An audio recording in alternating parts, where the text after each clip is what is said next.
नमस्ते दोस्तों, शुभ astro bye Jayashree channel में आप सभी का दिल से बहुत बहुत बहुत स्वागत है।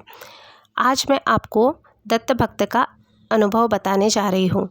गुरुचरित्र के 14वें अध्याय के बारे में इससे पहले मैंने आपको जानकारी दी है कि वह अध्याय पढ़ने से आपको क्या क्या फल मिलेगा। दोस्तों, गुरुचरित्र का 14वां अध्याय बहुत ही विलक्षण है, बहुत ही चमत्कारिक अध्याय है।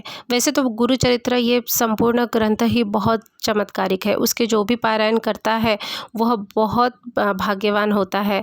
उसकी सारी मनोकामनाएं, इच्छा है वैसे ही पूर्ण हो जाती है और दत्त गुरु की उस पर बहुत बहुत कृपा होती है।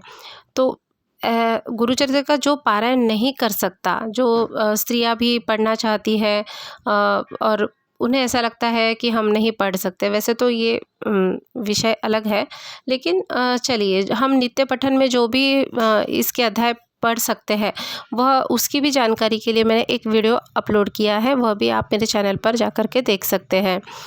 तो आज जो मैं आपको बात बताना चाह रही हूँ वह एक स्त्री की है जो बहुत ही परेशान हो चुकी है अपने लाइफ में। उनको नौकरी चाहिए मगर उनको मनचाही नौकरी नहीं मिल पा रही।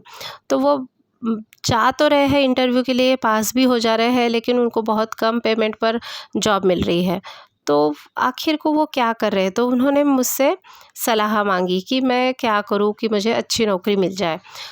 तो मैंने उन्हें गुरुचरित्र के 14वें अध्याय की जानकारी दी और उनसे कहा कि आप संकल्प के अनुसार संकल्प लेकर के, संकल्प किस तरह लिया जाता है, हाथ में चावल और पानी रखिए, आप आपके सीधे हाथ में आप संकल्प बोलिए कि मैं इतने इतने पारायण इस अध्याय के करूँगी या करूँगा, और कितने दिनों में आप कर सकते हैं वो हिसाब से आप वह संकल्प ले लीजिए।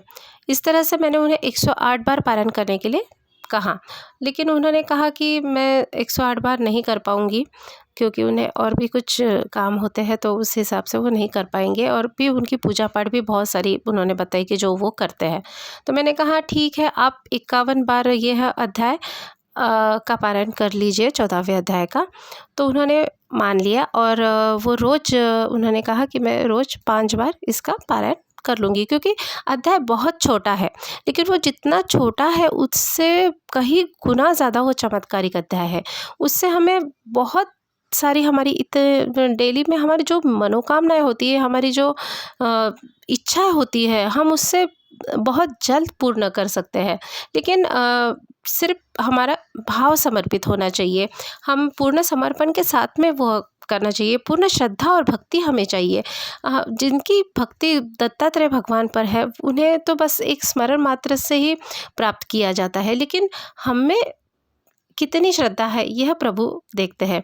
तो उसी तरह उनकी वो जो लेडीज़ है, वो स्त्री है, उनको बहुत ज़्यादा श्रद्धा थी दत्तात्रेय भगवान के ऊपर।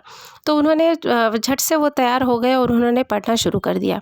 जैसे ही उन्होंने पढ़ना शुरू किया तो उनका 25 बार पारायण हो गया, यानी 25 बार पढ़ना हो गया, रोज़ 5 बार। तो इस तरह से 5वें ही दिन वह जब इंटरव्यू के लिए गए तो उन्हें तुरंत ही दूसरे दिन जॉब पर बुलाया गया। तो वो इतने खुश हो गए कि मेरा तो पूर्ण भी नहीं हुआ और भगवान ने मेरी इच्छा पूर्ण कर दी है। लेकिन जैसे उन्होंने मुझे बताया तो मैंने उन्हें कहा कि आप किसी भी तरह से समय निकाल के वो पारायण को पूर्ण कीजिए, क्योंकि पारायण पूर्ण करना बहुत ज़रूरी होता है। जब भी हम कोई संकल्प के साथ में चीज़ करते हैं, कोई पूजा पाठ, तो हमें वह पूर्ण करना यह हमारी जिम्मेदारी होती है। तो इस तरह से फिर उन्होंने वो पूर्ण करके, मैंने उन्हें कहा था कि ब्राह्मण दत्त मंदिर के किसी ब्राह्मण को आप सीधा दे दीजिए और दक्षिणा दे दीजिए।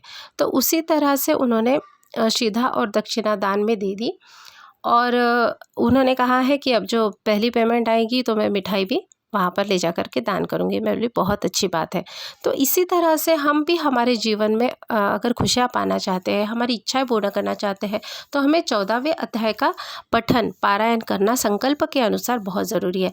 इस 14वें अध्याय का 51 बार, 108 बार, और भी मैंने जो भी जानकारी आपको दी है, 1100 बार, 1400 बार, पुत्र प्राप्ति, संतान प्राप्ति के लिए 1400 बार इसका पठन किया जाता है। आपको मेरे चैनल की यह जानकारी अगर अच्छी लग रही हो, पसंद आ रही हो, तो आप इसे ज़रूर लाइक और सब्सक्राइब कीजिए, शेयर कीजिए। थैंक